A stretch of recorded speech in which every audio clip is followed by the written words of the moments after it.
stern, and I think she wanted you to, think she was tougher than she was. But I remember those three teachers pretty well. Well, this sounds familiar because I took a typing class and I didn't like my typing teacher too much because I wasn't very good at it. I still hunt and peck on a typewriter today. Yeah, that's okay. um, so it's interesting when you talk about that, how it seems like that the black students that were the first ones to come in were almost kind of invisible. Yes, that's I guess as good a term as any, because again, it's not like we were 50-50, half black, half white. It was just the four of us, and the other students just went about their business, as if we weren't even there. Again, I'm sure on their part, they weren't used to being in class with black students, so I don't think they knew how to react to us either. So I think basically they just kept doing what they did, and we learned to do what we needed to do to get along. But everything was segregated. Neighborhoods, theaters, everything completely segregated. And while you were in high school and you integrated into the school, it was all the environment was still the same in Chandler? Well, the only thing integrated was the high school. The elementary schools were still segregated because of Goodyear School. See, the black students they still come to Goodyear until they got into high school. Then they go to Chandler High School. So we kind of paved the way for the rest of them. But I'm not sure when the elementary schools integrated. I'm not sure when that happened, but I know it continued to be segregated for a while after the Chandler High School integrated. And I don't know how long it would have taken the Chandler School District to become integrated if we had been allowed to continue to go to school other places. I don't know. I'm sure it would have happened at one time or another, but I'm not sure if it would have happened as soon as it did. Right. Now, the Goodyear School actually closed in '54 with the desegregation of schools at that time nationally and locally. I'm wondering if you, I know you had graduated by then. Do you remember kind of that year, the school desegregation, the national desegregation, and how you responded to that or how you felt about it? I don't remember it closing. I know it did. I probably read about it or heard about it, but nothing stands out in my mind about that time. Until you said it closed in 1954, I wasn't even sure, the date that it closed. But that's interesting because I think that the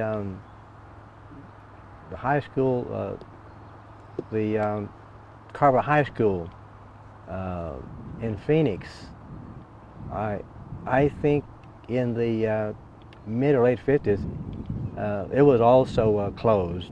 It's now some kind of a museum, I think. The black students there, this is my understanding, they got together, a number of them, and I'm not sure if they had some kind of other finance help from financing from other sources, but they purchased that old school building and made kind of a museum out of it. But no, I can't remember the year that Goodyear School closed. Do you remember that year of desegregation in general, just the legislation being passed nationally for school desegregation?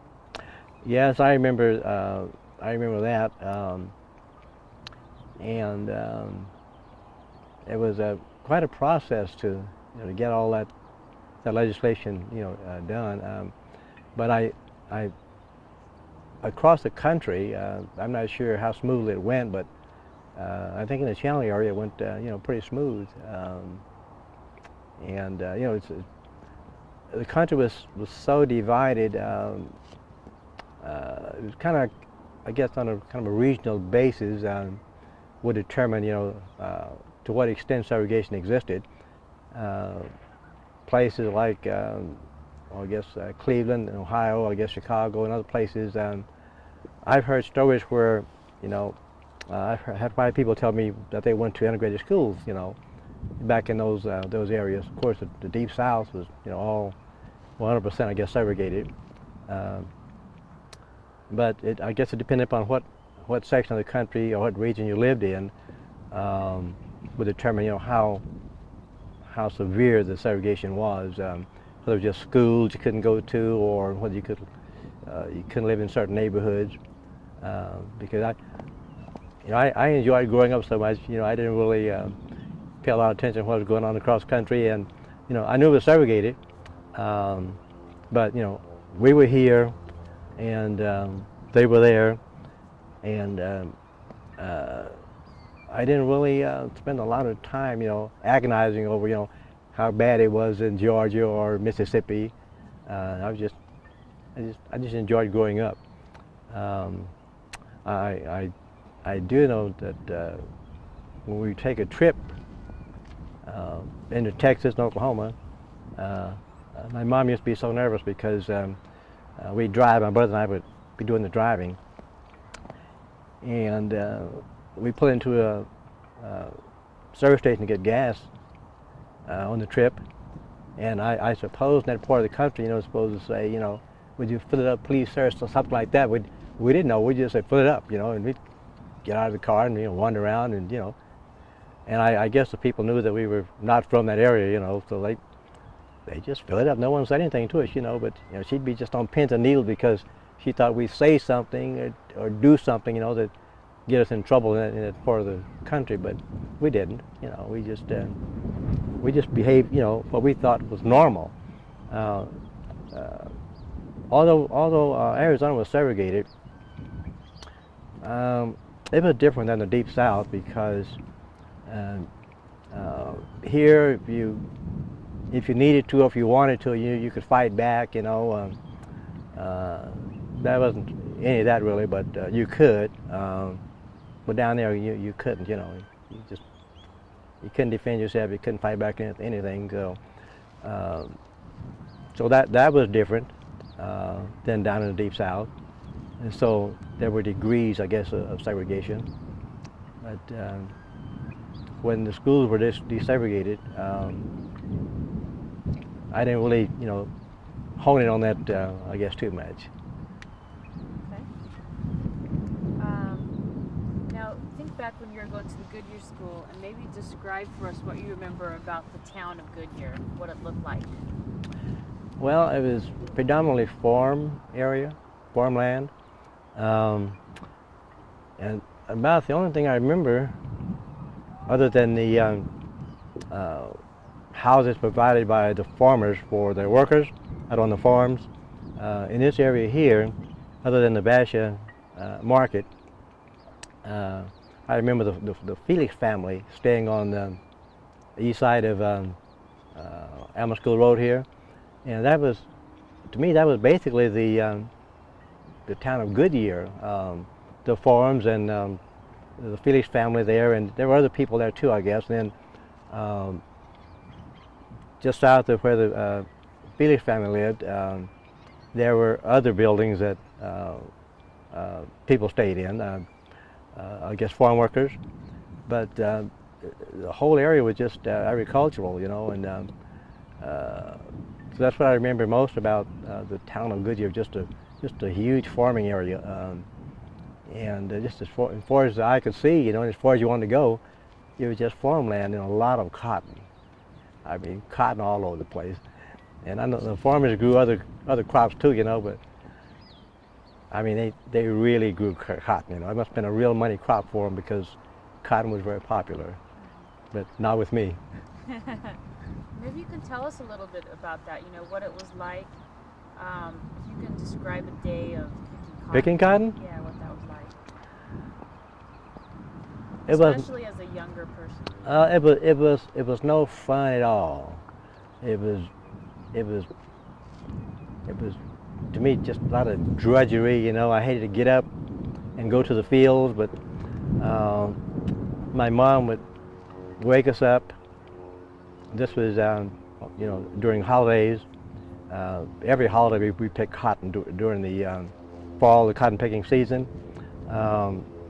Christmas vacation, we were in the fields, and there were several black men that had trucks, and they would actually haul or transport us to the various cotton fields around here, and they were what we call contractors at that time, and they were in charge of the whole thing. They would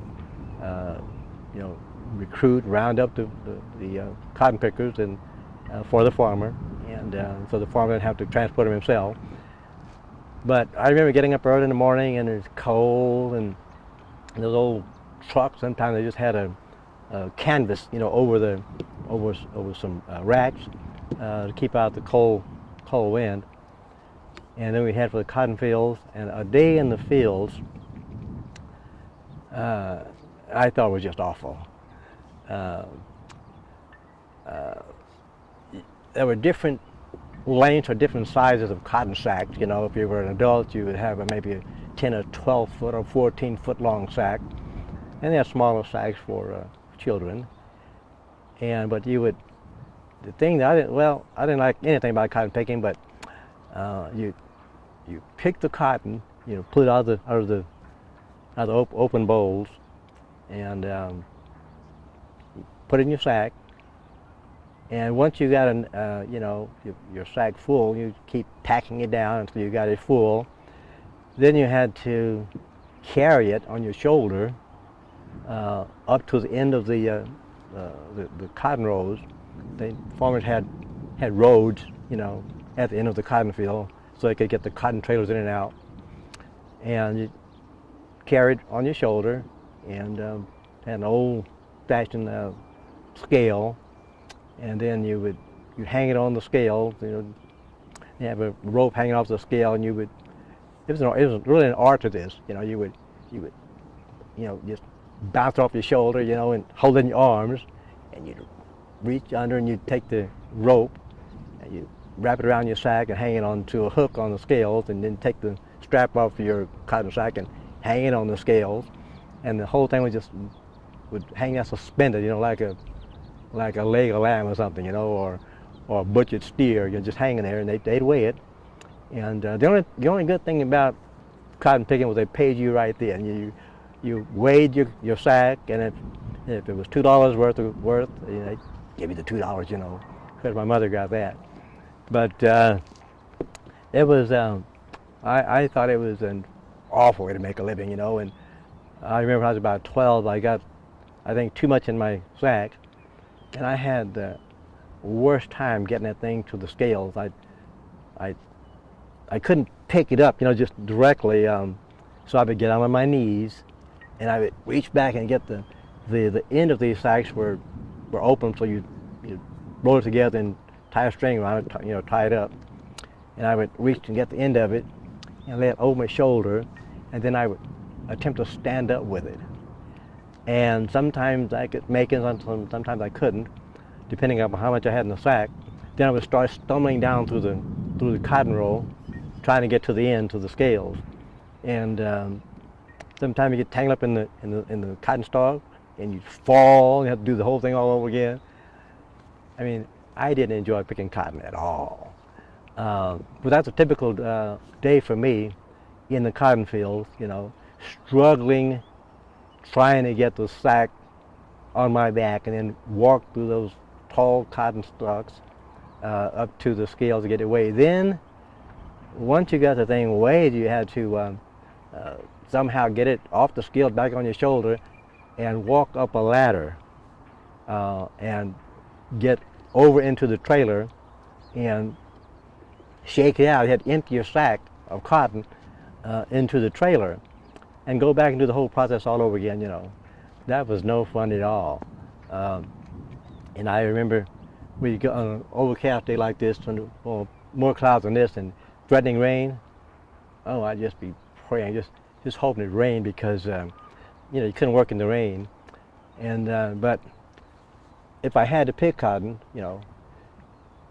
as soon as we got to the fields, I want to get out of the truck and go start doing it, because I didn't want to wait, because if we had to wait, it was just hard because I wanted to go back home. Sometimes you come out there after a frost or rain, and the cotton would be wet, and until the sun dried it out, the farmer wouldn't let you go out and pick the cotton because wet cotton weighs heavier, and so they'd be paying you for heavier cotton, and once it dried out, it was lighter, so you had to wait until the sun dried the cotton out. And I'd be hoping to stay wet all day, or it would rain so he could go back home. But I didn't like to sit around and wait to see if we were going to pick that day or not, because it was just agonizing, hoping it rained and it didn't rain. Then finally they'd say, well, it's okay to go pick now, But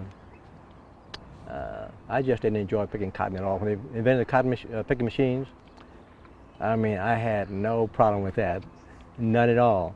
But that's a typical day for me in the field, and I think on my best day I could pick about 350 pounds of cotton.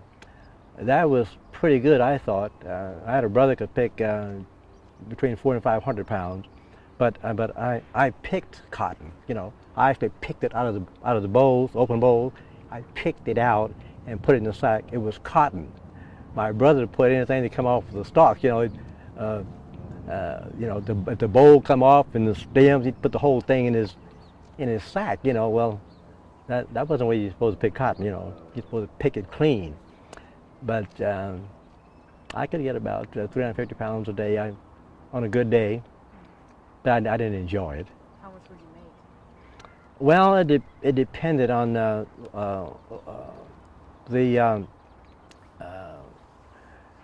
I could make when they were paying. I think the best wage I remember was about $3 per hundred. Now there might have been times when they paid more than that, but I remember that. And if you could get 100 pounds in your sack and carry it to the scales, that's $3 each time you did that. And a person picking 500 pounds of cotton at $3 a hundred can make $15 a day. And back in the 40s, mid and late 40s, my oldest brother James and my mom, they can make over $100 a week picking cotton, and that equals to about $400 a month. In the 40s, I mean that was good money, and they could do it. And but you got paid each time you weighed your sack. Now there were times when the farmer paid differently. The contractors that hauled you to the fields, they would simply had a notebook or a tablet, and they would simply write down everybody's name, and when you came up and you weighed your cotton, if you had 100 pounds, if it came at $3, they'd write down $3, So at the end of the week, they'd tally all this up, and they'd pay you, not in checks, it's always cash. Always cash. The farmer would come out with a big money sack, and the black contractor would take charge of his money, and he'd pay the people. And but people could make, not a real good living, but a fairly decent living doing that if you could pick cotton. It was it was hard work in the sense that it was so many parts to picking cotton. It was picking it. It wasn't really hard to pick the cotton out of the bowls. But that was just part of the process. The other process was dragging this sack of cotton behind you as it got heavier and heavier. As you put cotton in the bag, it got heavier and heavier. That process, then trying to carry the thing up to the scale, carrying it up the ladder, dumping it out. It was a lot of work in the total process of picking cotton. If you were just putting the cotton in the sack, that would have been, really not that tough. If someone would carry it up there for you and empty it out for you, that'd have been ideal. But it was just the things that happened, after you got the cotton in the sack, But and a lot of people of course, would only make as much money as they needed to that day, or as much they wanted to, and they would, walk back home or go out and hitch a ride back home. We couldn't do that. We had to stay for the whole thing. You had your mom watching over you guys. Yes, but she taught us well. I mean, we'd work, without her close supervision. We had to, because that'd be, you had to pay the consequences at the end of the day if you didn't, Sure. I just have a couple more questions for you. Thinking back to when you were going to school here at Goodyear, tell me a little bit more about the Basha store and how the kids from the school use the store. Well, whenever we happen to have a little change in our pockets, we'd actually walk over there and buy a few things, probably junk food, probably cakes and pies, things like that. So that's what we would do. We just walk across the street to the school and to the store, and just buy different things. But I remember we carried kind of a sack lunch, and we go to the store and just mill around, look around, and just buy whatever we could afford, which wasn't very much, but sure, maybe chips or cake, pie, stuff like that. But we go there on a pretty regular basis, Do you remember who worked at the store? There was a Mexican man that worked there. His name was Julio Martinez, I believe. And I think that was the name, Julio Martinez. And he had a son, Bob Martinez. That I was older than Bob, but Julio was his dad. But that's the one employee that I can remember, Julio Martinez.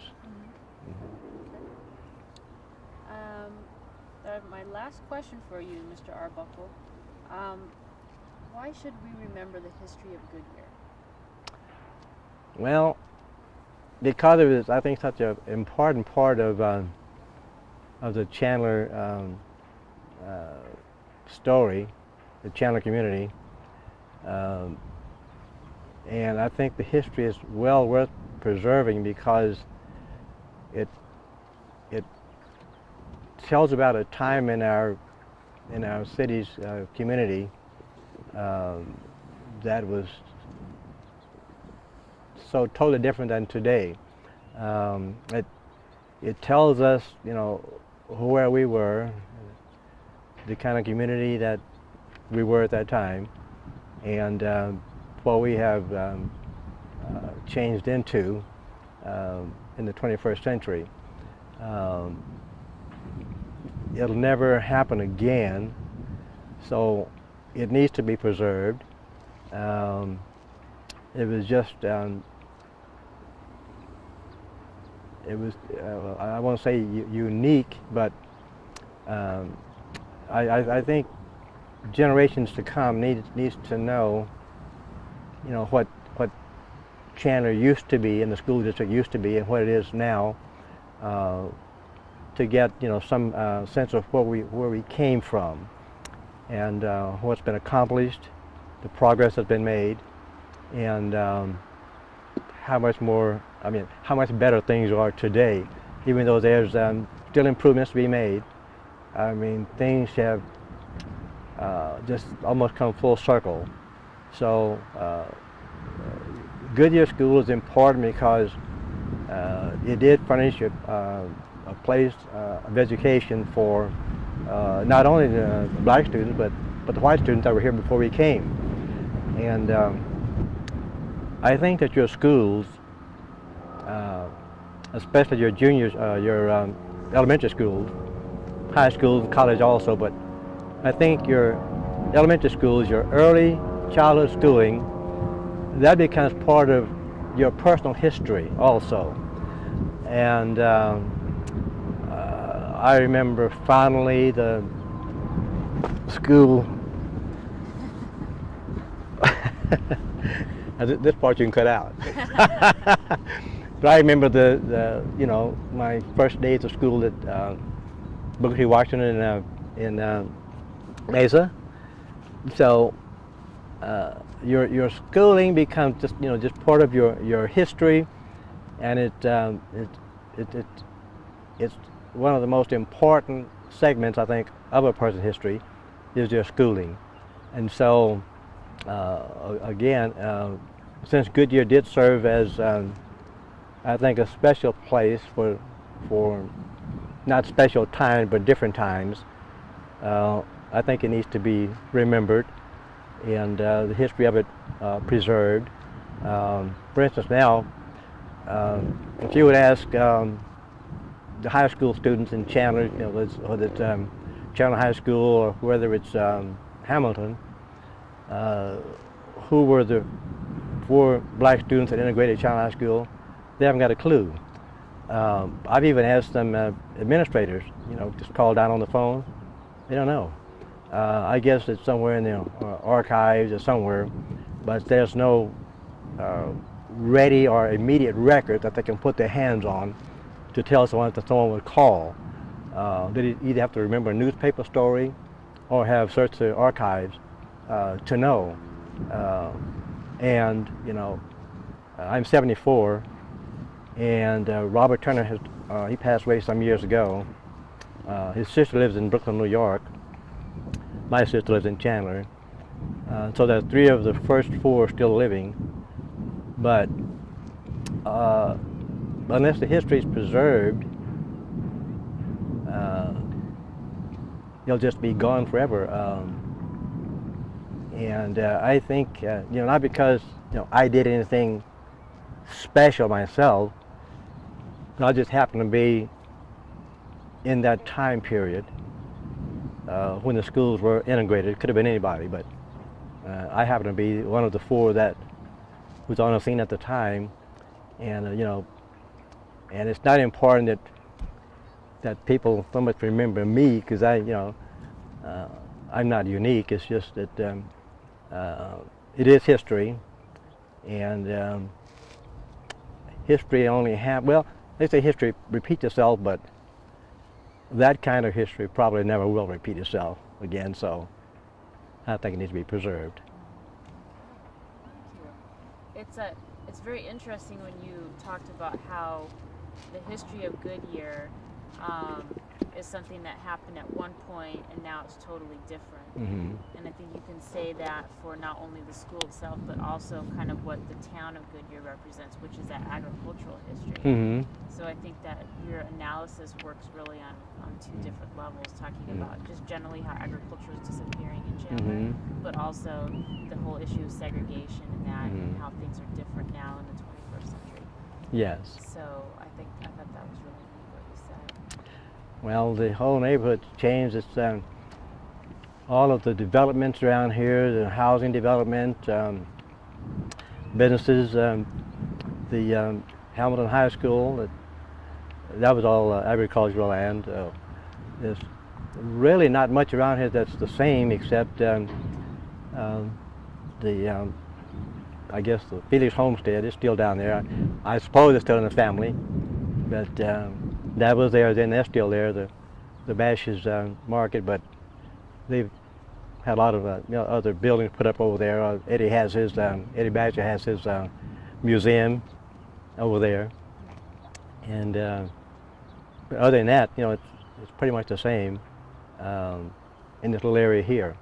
The difference is all of the residential and commercial business properties that have gone in up and down Alma School Road, and that was all agricultural. So it's a bygone time that is relegated to history, and unless it's preserved and from time to time stories written about it, as you're doing now, it'll just be forever gone.